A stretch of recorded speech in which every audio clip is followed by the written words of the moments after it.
Good. Well, welcome to the Leadership Lounge. We're here for another month, and I'm pleased to be joined this month by Vicki Gascogne Cecil. Vicki is the head teacher at Whirlingworth Primary School and the interim head at Sir Robert Hitchin Primary School, all at the same time. So Vicki is ideal for us to explore our topic today. So welcome, Vicki. Just tell us a little bit about yourself and the kind of roles that you do. What is it entails being a head teacher at two schools at once? Hello. So being head teacher of two schools, it's a busy job. It's a really enjoyable job. I get to interact and support the strategic development of two different schools. It is challenging. There are lots of pressures and demands, but ultimately it's having an influence over lots of children and their life chances, which is what I find really exciting. Brilliant. Well, thank you for joining us. And so we're going to be looking today of a really important topic for kind of all leaders, whether they lead in a school or elsewhere. And actually, without a doubt, leading in any organisation through kind of COVID times that we've had has been a really high pressure job. And whatever sector, whether it's education, business, charitable sector, there's a lot of pressure at the moment. And as a leader, we need to strategically lead through that pressure, don't we? But the ability to think clearly under pressure is really key as leaders. And in my coaching, I've worked with leaders to help them develop clear thinking skills whilst managing their emotions for these moments. And over the last few years, I've got to know you, Vicki, haven't I? And how you've managed some really stressful situations, some of which we'll explore today in the Leadership Lounge, but how you've also managed to make wise decisions in those moments. And that has been based on your ability to think clearly under pressure. So that's the topic we're going to explore today. So thank you for joining us. We're going to look at thinking clearly under pressure. So here we are on the Leadership Lounge, and Vicki, some of our listeners will be head teachers, but some of them will not be. So just tell us a little bit about what are the types of pressures that as a head teacher you face on a regular basis? So we work with little people, we work with children, and they are unpredictable, and you never quite know what's going to happen next or what they're going to do next. So you've got the differing pressures of safeguarding and teaching them and managing behaviour. You also interact with parents and governors, and all of whom have different different questions, different pressures that they put on the school. It's when you work with a lot of people, there is unpredictability to what you do, which brings in other demands. Obviously, we work within various frameworks. There's safeguarding, there's Ofsted, there's SIAMs, as we're both church schools. So there's different frameworks that we have to make sure that we're working within. Obviously, as you said, COVID, that's brought an extra nuance of pressure and demands on the schools over the last couple of years. And then all of a sudden, all sorts of bizarre things can come out of the woodwork, something in the community, an issue that you have to deal with. That means that you have to think very clearly and quickly to make good decisions. Yeah, and I think it's those high pressure ones, isn't it, that are the most difficult ones. As you say, you've got lots of general ongoing pressures. So you've mentioned things like Ofsted. So that's that, framework that schools are judged against. And as you say, there's sometimes daily pressures that will pop up, difficulties and challenges that children are facing, that families are facing as part of that process. And then some of these unforeseen ones. What are some of the unforeseen ones that have come out of the blue that perhaps you've had to deal with? Yeah, so I think probably the one that comes to mind first and foremost was when we had a threat of someone coming past the school and threatening to shoot at the playground at pick-up time at the end of the day. So that was quite a difficult and challenging one to deal with, and quite a lot of external agencies were involved at the time. I mean, it entirely turned out to be a hoax, and it was nothing as difficult as it sounds. But in that moment, it wasn't until actually, into the evening of that day that we actually knew that it was a hoax and nothing was going to happen. Yeah. And I mean, I'm hearing this, isn't it? And I'm sure our listeners are as well, and thinking, oh my goodness, the threat of a drive-by shooting at a primary school is like horrendous, isn't it? So I just wonder if we explore that one, if it's not too traumatic for you. And in many ways, perhaps some of our listeners will go, but I've never had a drive-by shooting. I've never had that kind of pressure. But for each of us, we'll have perhaps been in those extreme moments. If we would take that one, what are some of the elements or moments that were difficult within that particular scenario, and what was the kind of impact on your thinking? So, when that came in and someone gives you that, you get that phone call to say, this is what we're going to do. What were the pressures for you in those moments? Well, I mean, our first thought was, here we have 75 children, as we had at the time, in our school, we have a duty of care to keep them safe and to keep the community safe. So regardless of anything else that went on that day, the children's safety and the safety of the staff in school was paramount. So, you know, my first thought was about, right, how can we ensure that they are kept safe, but that also we stay true to our core purpose. So our vision is to cherish all and achieve together. So actually that, you know, the day became about cherishing them, keeping the children safe, but making sure that they were as unaware as possible of what was going on and the changes that were happening. So, you know, the first thought was around how are we going to keep them safe and keep true to our vision at that point. It was also about making sure that the right people knew. And it was needing to think very carefully and quickly about who needed to know, who needed to be informed when and where, without causing mass panic, because actually the content of the threat was talking about anybody coming in and out of the school at that time could be in danger. So it was trying to look within the parameters of what we were being told. But it was also just I think, you know, we had to act very rapidly, but at the same time, I just felt the need to take a moment just to really sit and consider what our next steps were, because we needed to communicate everything to the children, to the staff, to the governors, to the parents, really clearly and concisely, because we knew this was going to be a moment of panic as and when we were sort of dealing with the impact of that information coming out. Yeah, I mean, clearly this is a really difficult scenario, isn't it? But what I love about the way you were dealing are a couple of key things. One, you've talked about taking that back to your core vision, which for you was actually about cherishing the children and the kind of community that you had there. So you, even in that moment of pressure, you held on to that vision. In one sense, that almost gave you like a guiding light through the moment. Yeah. You then had this tension around communication, but because of actually the threat itself, there was this, how do we manage this communication without causing quite obviously natural panic for people? And so you've got those tensions there. How do I communicate, but how do I stop panic? Which again, in these moments of high pressure is often the case, but you use your vision as your guiding light as part of that to think, what does this look like in this moment? So you talked about some of those tensions. What then was the impact on your thinking? Because you and I will know, because we've talked about this, that our brain has different component parts. There is that logical part, which we're particularly using now as you're reflecting back and looking at it and going, yeah, well, these were the types of issues. But in those moments, we've got emotional things coming into our mind as well. So what were some of the emotional feelings that you were going through in that kind of moment? Yeah, so from an emotional point of view, you know, when anything in that sort of difficult situation hits you, you kind of, your emotions spike, don't you? You feel with adrenaline, but you know that initial spike will pass, and you just need to take that moment to let it pass, because actually that allows you to think more clearly and be more confident in the decisions that you're making. So, you know, that was my sort of first emotional reaction.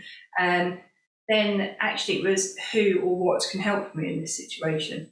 You know, I like to work collaboratively. I like to talk things through as part of the way that I work. So it was finding my head of school, so my key senior person who I could talk it all through with before we were even making that plan, because actually she will have a different perspective, and let's share that perspective together to make that plan. Yeah. So there are two really important points there already, actually, which I'm picking up for our listeners. And that first thing is time. Absolutely. Even when knowing that I've got an emotional spike happening here, giving myself a bit of time. And even in these high pressure moments where part of our brain is going to be saying to us, you haven't got time, we've got to make a decision. It's still saying, actually, I can take time here to make this decision. So that was a key first component. And then what I love what you're talking about there is knowing who you are and the way you work, which was collaborative, and saying, well, even in this moment, I need to work to my strengths and to work collaboratively. So the thinking, again, they're going on, I need time, I need to work the way that I work best, which for you was kind of collaboration. Absolutely. And we were able to pick up on the way that I've collaborated with certain people before, because actually I know what their strengths are, and it was picking up on those individual people who I thought could help me at that moment and bringing them in alongside, so that actually when we were distributing the information more widely, that we already had, there was already a small core of people who were on side with the Yeah, we were yeah. making. And again, another brilliant top tip for our listeners, it's thinking, I don't have to be alone here. You've said there, you thought carefully about who you had around you and what they could bring to it. So you almost go, well, I can bring this, but I've got deficits in this area, but they can bring that. And so you almost form they talk about, don't they, two minds are greater than one. Well, actually 3 or 4 are even greater. And so there's this sense of thinking about the skills and talents they'll bring in. But I think from my experience as well, when I've not been in the same scenario as you, but I've been in some quite challenging ones as well in my previous role as a head teacher. And just that ability that when you work with people, there is a reassurance to calm your emotions that actually, if this doesn't go brilliantly, we've done this together and we stand together. Absolutely. Whereas if you go telling people what to do, you can feel that sense of being high and dry if it doesn't go quite so well. So there's power in that collaboration, isn't there? Absolutely. And I just felt that in that moment, there was going to be a number of jobs that needed doing. I was aware that, we were going to have to communicate with police, we were going to have to communicate with governors, we were going to have to communicate with the staff, children, parents, that we needed a greater strategy. And I know that I'm better at sort of processes and following things through, whereas my head of school is particularly good with dealing with people and their emotions. So actually at that point, it was a case of dividing and conquering and playing to our strengths. And just knowing that there was going to be some fallout of this, whatever the outcome was. But we knew we'd worked together like that before. Let's build on what we've done before. We're quite good at reviewing how things have gone, looking at the strengths and the things maybe haven't worked so well, and building on what we've done previously. In not such a difficult situation. Yeah, and that's right. And it's drawing upon where you've used these principles before as part of that process. Think, okay, it wasn't as bad then, but I can at least draw from that. And I, in fact, the blogs that I'm writing alongside this particular podcast, where we're looking at thinking clearly under pressure, that's one of the blogs I talk about that, trying to mirror actually processes you've used in other contexts. So particularly if you're working with others then in scenarios where you're under pressure, it feels familiar and comfortable because, oh, hang on, this is a bit like when we lost the guinea pig or whatever. And you go, well, no, this is far bigger than losing the guinea pig, but at least the process feels the same. And you find some comfort in that rather than, the situation you're dealing with in that moment is so uncomfortable. You're seeking comfort, familiarity and security because that's where your confidence comes from. And we knew that in that moment we had to present a confident, united front to everybody else. There was going to be some fallout out around this. Yeah. And there is a sense if you can't bring that to the moment, then actually it almost impedes it kind of increases the negative of what could go on and impedes your progress in it. So your confidence can breed confidence in others. And by working together with that helps manage your emotions and theirs. So the way you're describing it, sounds, of course, as we look back on it, you're dealing with this very clearly and you're thinking clearly under pressure. But for many, perhaps listening to this, they're going, wow, that sounds amazing, but I think I would melt when that comes along. So there will be some emotional thinking that comes into our heads, perhaps linked to the magnitude. And like you talked earlier in this particular one, the safety and the cherishing of your children was most important. So can you look back and think of what were some of the emotional kind of triggers that are coming in and how did you manage? You've talked about managing some emotions by working with others and all the rest of it, but you did have emotions at that time? Yeah, you're not a robot, are you? No, not at all. So yes, when I originally got the information, my heart just sank and I just remember being terrified. Actually, it was my very first thought, for myself, for my staff. We are there in loco parentis for our children, and I couldn't imagine anything worse than actually a number of our children coming to harm, which was the threat that was potentially facing us in that moment. So I know that the best way I deal with my own emotions is to get outside, is to walk, and we are really lucky where we are. We have got a beautiful site with some lovely green areas. So I just closed my computer down. Closed the lid of my computer and just marched straight out the back door and walked a couple of laps off the school field, knowing that would just be a way for me to reconnect with nature and to just stop and think, on my own before I had to face anything else. Yeah, and again, for our listeners, this is what we're not telling our listeners, that when you have a moment of pressure, you have to go for a walk in the woods. No, absolutely. But what we're saying is, for you, you know yourself emotionally and what things help you in these moments. Yes. And for you to go outside in the woods for a piece of nature will help you to recharge. Now, bearing in mind, obviously, the scenario here where they said if people go outside, we'll shoot. Yeah. I assume that was in a safer space for you to do that little walk as well. Yes. So, but you recognise for you that was what helped you manage that emotion of feeling terrified, to then allow a bit of time and calm and peace. Again, if we look at some of the kind of research around people like Steve Peters and his chimp paradox work, giving yourself a bit of time helps to calm your emotional center, your emotional chimp.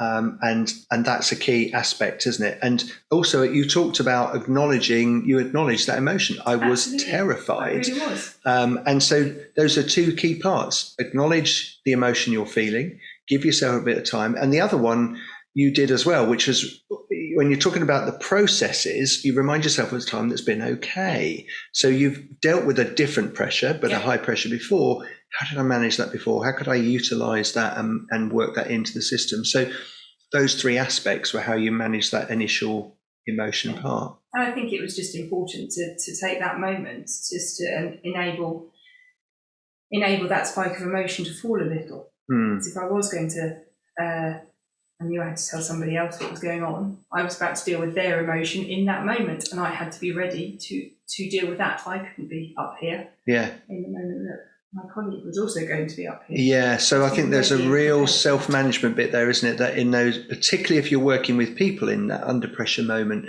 to recognise, to give yourself time to get yourself more level, to be able to manage some of that emotions within yourself, so that when you're helping others, you've got that in place. That's a brilliant insight, Vicki. Thank you. So we're looking at some of the principles of thinking clearly under pressure today. That's our topic, and you've described for you how you've managed some of those already. In our kind of research and reading up some material around this, looking at things like, for example, the High Performance podcast book has information there about managing and thinking clearly under pressure.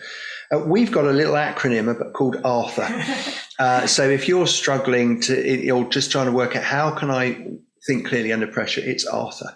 And it's acknowledge the emotions, which we've touched on that one already. Recognize where those emotions are coming from. We might explore that in a bit more in a moment with your example. Then be able to focus the emotions to what's helpful. Because actually we can ask ourselves in that moment, actually, is my thinking here helpful?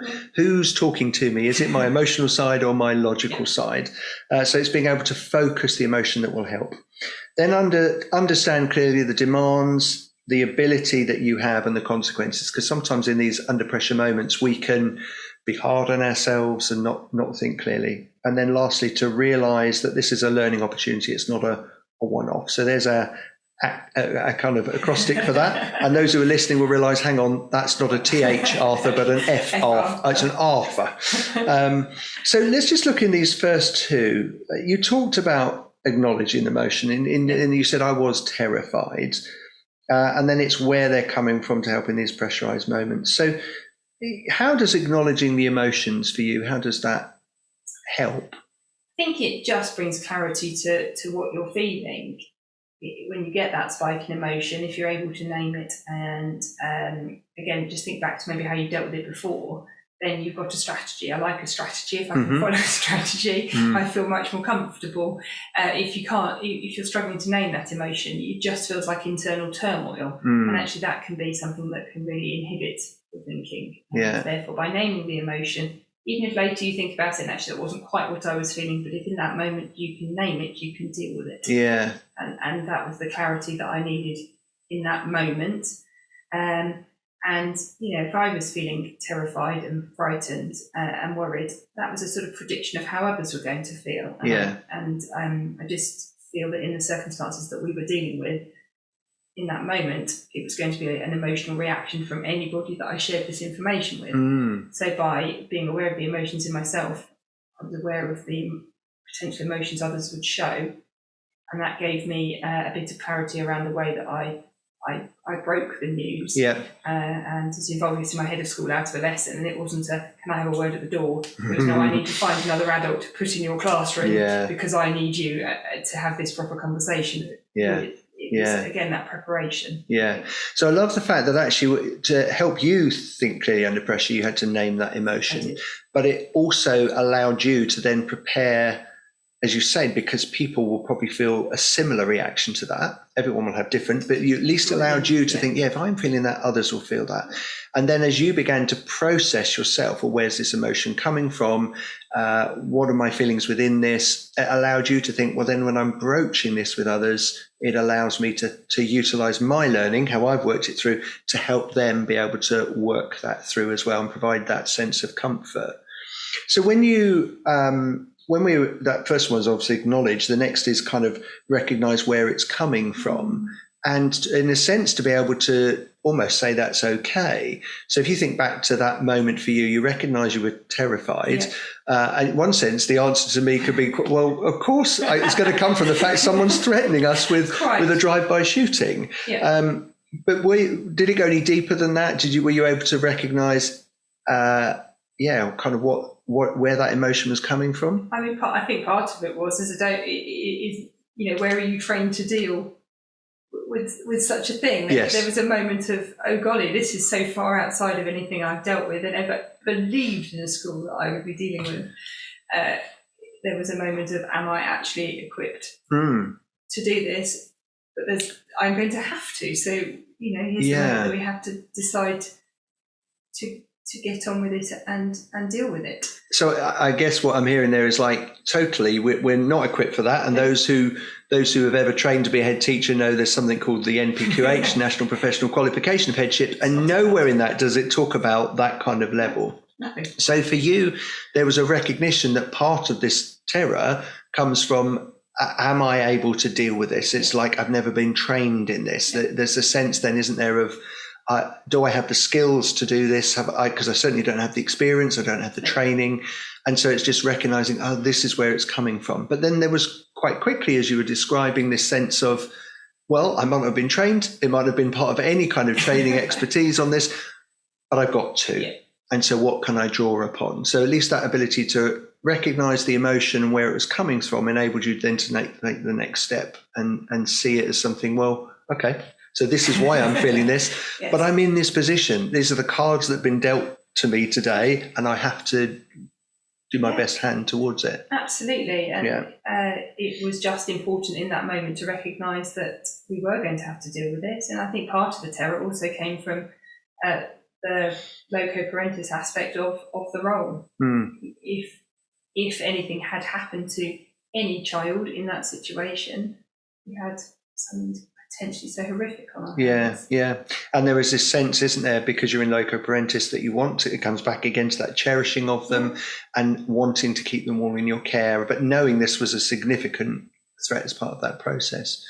So we talked earlier about our emotional reactions, and again, you and I know because we've discussed his work, but Steve Peters in his book, The Chimp Paradox, talks about our emotions as like a chimp, and that the chimp language that we can use to calm that chimp comes in acknowledging the emotions, which again we've picked out on that, reminding yourself of time it's okay, and giving yourself a bit of time for that logical to catch up. So we've kind of explored that already. That's just confirming what his work talks about.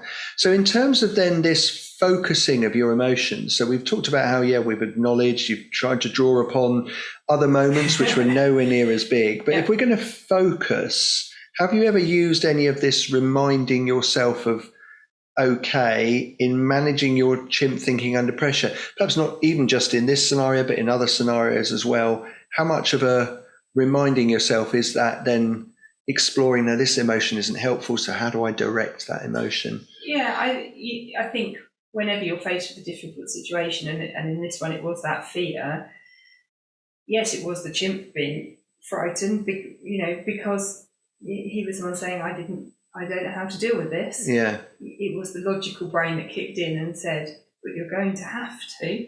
What difficult situations have you dealt with before? What can we build on? Who can we talk to? What can, who else can we bring into this that would support? But it was almost being able to separate the emotions from the logic. in that moment allowed me to deal with it with that clarity. Yeah, because I know for some people, actually, the emotions can really take over, isn't it? And the work I do with coaching with people is being able to say to them, whose voice are you hearing? Now, again, not to confuse people listening to this who don't actually hear an audible voice, but it's just recognizing what's the voice that I'm hearing here? Is it my emotions? Yeah. And actually, is that helpful? And if it's not helpful, what do I need to do to redirect this to provide the best help for myself and for others around me as part of that process, isn't it? So you talked earlier actually about really knowing yourself, because you said you know what worked for you, which was a walk out in the woods to gather your thinking, to give yourself time. And Daniel Goleman, who wrote all the stuff around emotional intelligence, it really comes in, I've got it broken down here into 4 parts. So it's about knowing yourself and your emotions and your triggers, then knowing how to self-regulate yourself. So for you, when you talked about that walk in the woods, that was knowing the emotions you were going through, what was being triggered, but then knowing what worked for you. So those first 2 parts you put into place. And then it's about knowing other people and how they might react. So again, you talked a bit about that in this scenario. And then knowing how to connect the two as kind of part of that process. So those are the 4 stages. So is it so important to be an emotionally intelligent leader and to know our emotions and know those strategies, particularly under pressure? So if it is the case, kind of how do you self-regulate, and do you have any further tips apart from going for a walk in the woods?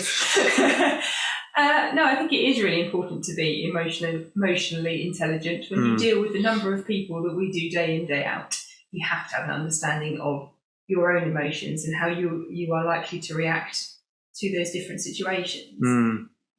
Day to day, we deal with a lot of quite tricky situations, and you can quickly become overwhelmed by the emotions involved. So knowing what works for you and being able to put them into practice, I think is really important, but also allows you to connect with others. If you know what your emotions are, you can connect with somebody else and support them through theirs. Yeah.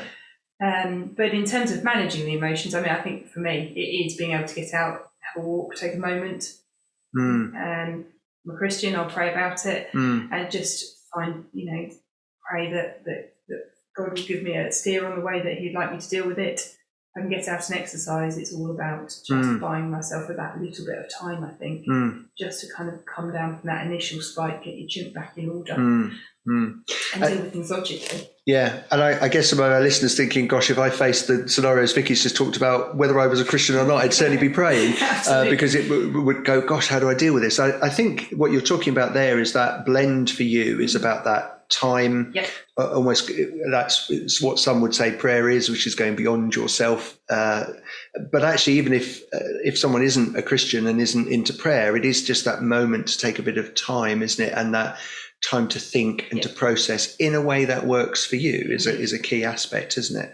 And I guess a number of things that people might, if we're looking at this emotional intelligence, understanding your emotion and theirs, that people might more regularly come across rather than a drive-by shooting or threat of, is like sometimes you have to have a difficult conversation with someone, don't you? And that puts a pressure in us, because particularly we have empathy or care for someone, but then equally we're thinking about them and their emotions, isn't it? What are they like? How are they likely to respond? What do I know about them that works well for them? And it's being able to make that connection, isn't it? If you can connect with somebody and understand how they're likely to work or react, you can be proactive in the way that you approach them in that situation. Yeah.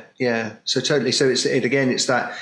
Who am I? What do I know my triggers are? How do I manage them best? Who are they? Yeah. What are their triggers? What helps them to manage it best? What, in my experience, have I utilised for that? So that emotionally intelligent leader, which isn't just about knowing ourselves, is it's about knowing others, can be key. And even in those ultra high pressure moments, like you've described with your scenario, again, you were thinking about, what do I know about my people? How are they likely to react?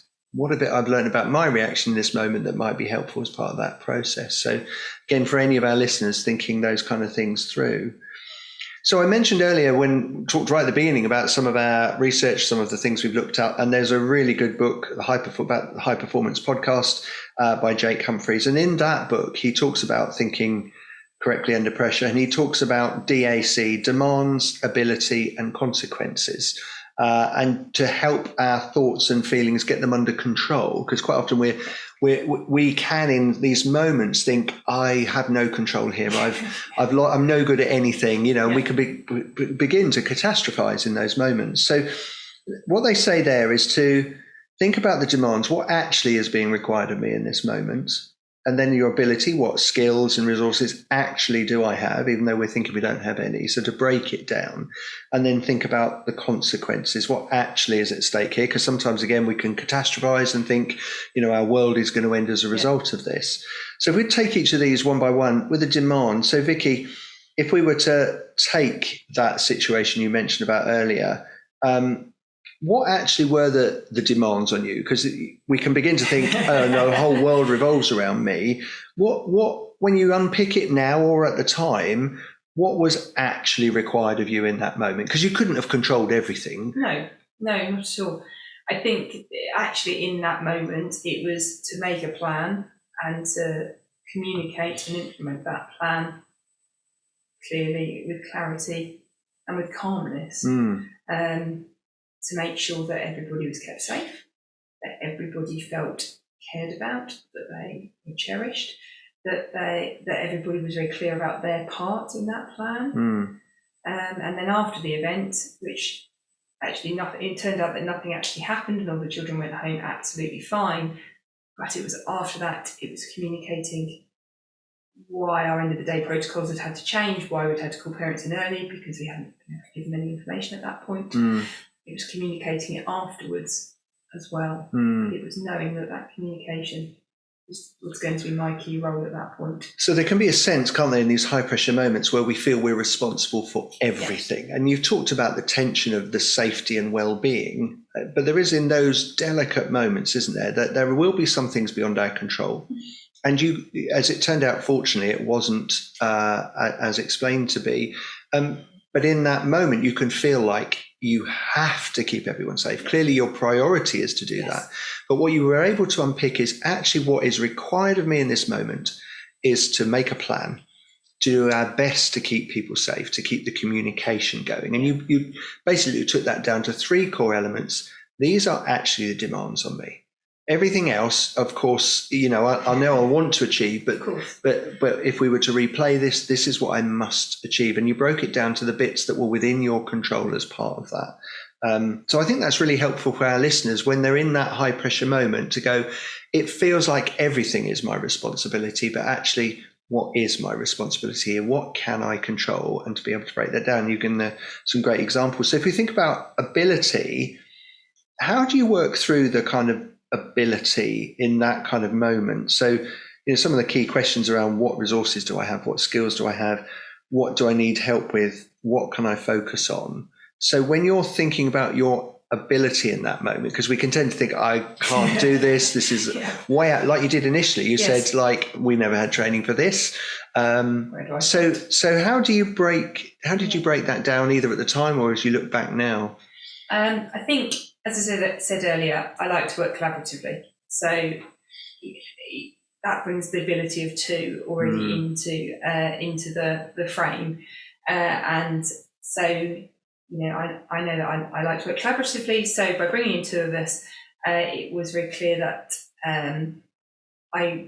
we kind of divvied up the roles, and I took on the role of the sort of strategy and the communication aspect, whereas my head of school took on the kind of dealing with the children and the staff in that moment, because we knew that those were the roles that fitted us better. At that moment, we also thought about who the other people were that we needed to bring in alongside us. We only between us have, the heads of two. Who is it? Key people that we needed. The police were involved. Our chair of governance were involved. Somebody from the local authority was also involved in that moment. So a lot of being on the telephone and trying to bring in the expertise that we lacked and the advice that we needed to be able to handle the situation very carefully. So there's a real sense there, I suppose there's an honesty in that moment, isn't it? What can I bring? Where are my gaps? Yeah. Where can I find support for my gaps? So in those moments of high pressure, that really being honest with yourself about the ability and being okay with that, and saying, okay, so this is what I can focus on. So you recognise I'm the strategist. your colleague was the one that you thought she's going to be best placed to bring that common stuff. And you also recognise you can't do everything in that moment, isn't it? And if you were to try that, you'd end up not supporting one section in the way you wanted to. So it's that recognition, both what ability you can bring, what you can't, but also in terms of your finite energy and finite time, isn't it, within that, to enable that spread. And so the third one is the consequences. So sometimes we can think that the rest of our life is going to be, affected by this. And clearly in these high pressure moments, they can have a significant moment, an impact on that. So when as you look back now, that kind of worry that, gosh, this is a really significant thing, this could impact significantly. How did you get balance? How did you actually get down to what was actually at stake here? I think in the initial moments when that fear hit, there was a little bit of catastrophizing. We could end up with a horrific situation on our hands.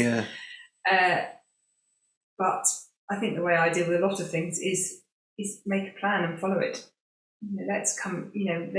Let's name those things that we're really worried about. Let's think about what the real difficulties are. Okay, now we've done that, what are we going to do about it? Become very practical in that moment. Let's go back to the plan and the people that can help. It's knowing what the sort of big consequences are, because it can't be as bad as that. And so I guess for some people, they won't perhaps be quite as into their plans as you've described for yourself, but it's for our listeners to be able to unpick, okay, so in this moment then, what it is about trying to do is just really refine it down. What's most important here? And then when you're able to think about what's most important, then that's where you can focus those energies, because to a certain extent, we can only do what we can do in these high pressure moments, can't we? We can't control the destiny. We can't control everybody or any moment.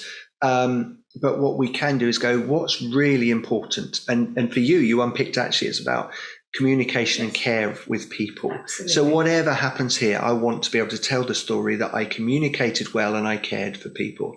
And the hope is it's also been about, for you, a key thing was safety. Absolutely. And so the hope is if I communicate and care, people will be saying, well, we would definitely done that. And we did our very best, as much as within our power, to keep people safe as part of that process. Absolutely. And it was about what our bottom line was in that moment.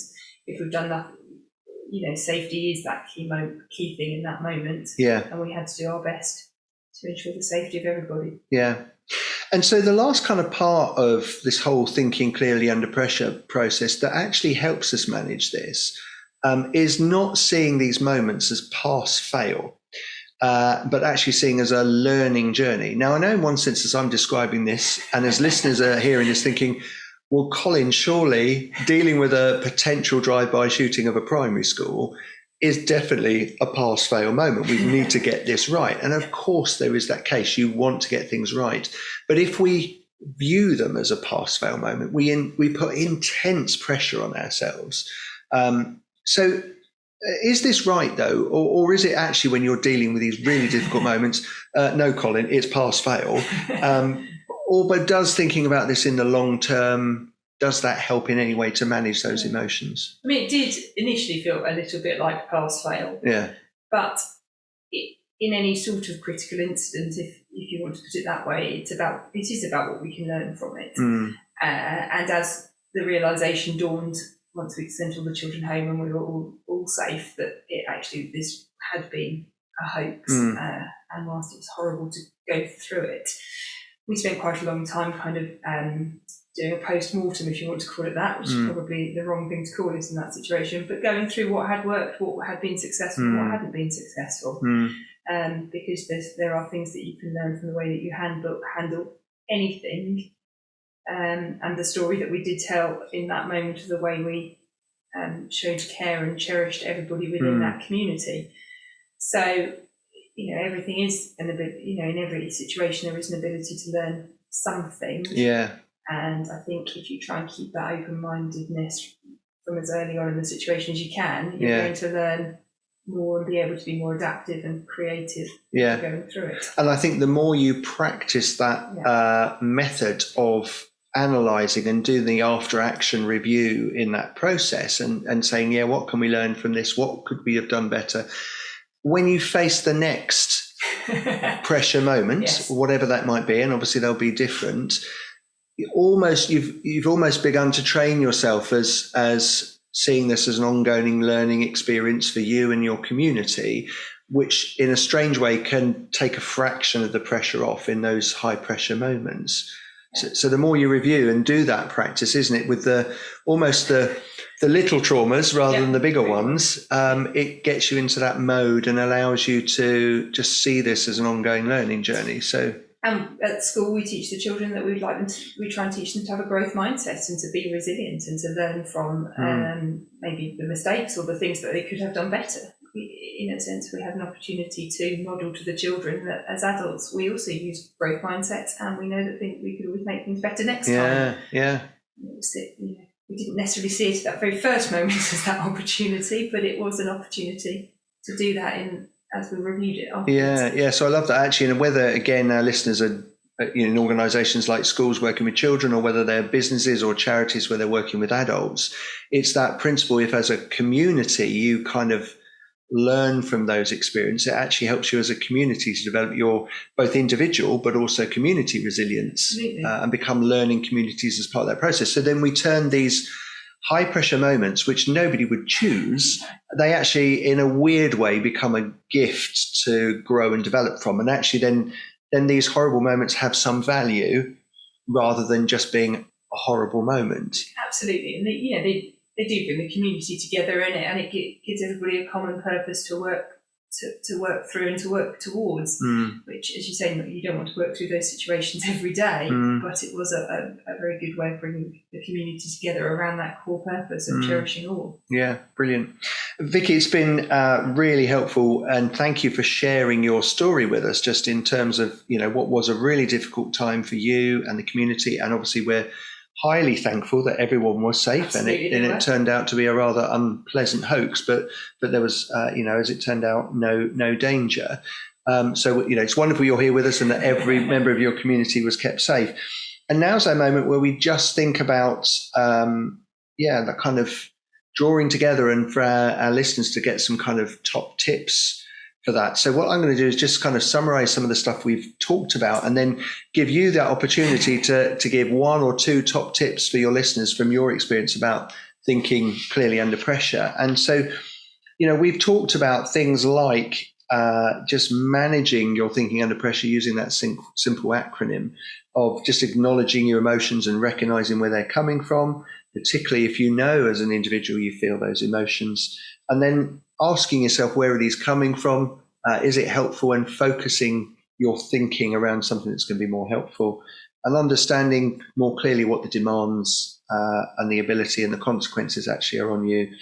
And then begin to realize that this is a learning opportunity, and that can help us to think more clearly under pressure. So that's the kind of process that people can go through. But what are your top tips? If you were to distill this down, and we've heard from you today, this was clearly a very high pressure moment. And people's might be, everyone's high pressure moments are different, and we have different thresholds. But what would be your one or two top tips that you would say to people if you're facing pressure? These are the things to hang on to. I think the first one would be is to see every situation as a learning opportunity. What is it that you can learn from the situation that you've gone through? What were the things that worked really well? And that's worth celebrating, that those things have gone well, but actually not seeing the things that didn't go so well as an opportunity to improve, and doing that thought process before you're hit with the high pressure thinking opportunity.